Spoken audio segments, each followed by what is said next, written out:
Ndewono, Ndinkem, my wonderful people. Welcome to another time. Today we're going to learn how to say what you have in Igbo. Now, the phrase I have in Igbo language, it is said as enwerem. Again, enwerem. Enwerem simply means I have. Okay? Now, I want to talk about a few things I have right here and say it in a sentence. Are you ready? Now, say with me. Enwerem olanti. I have an earring. Enwerem olanti.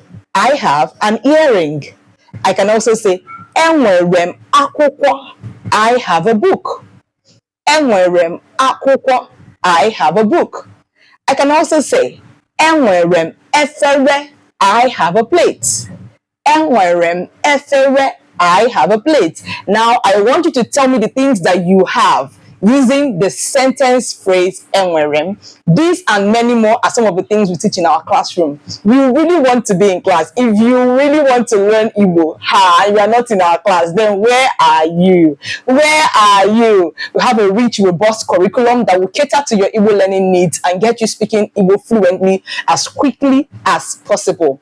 Call the number displayed right on this video and get into class. I am Princess Enyinna-Okoro. Nke si n'Igbo dị mma, ebe anyị na-akụziri ụmụaka na ndị ka na-ebido asụsụ Igbo ka ha ghọta ya. Aga m ahụ unu mgbe ọzọ.